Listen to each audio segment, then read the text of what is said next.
Okay, we're gonna do 2 lines for this number because we had the 2. So 1, 2. Now we're gonna do 1 line for the 1.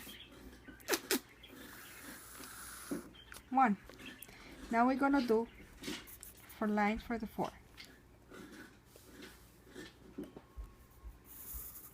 1, 2, 3, 4. Okay, so now we got 1, 2, 3, 4.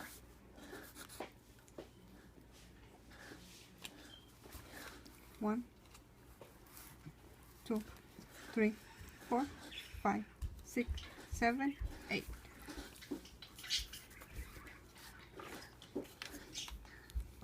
So we had to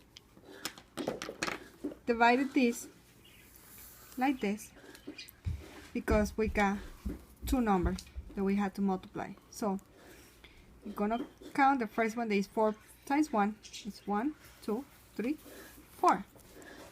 And now 4 times 2, 1, 2, 3, 4, 5, 6, 7, 8. So our answer is 84.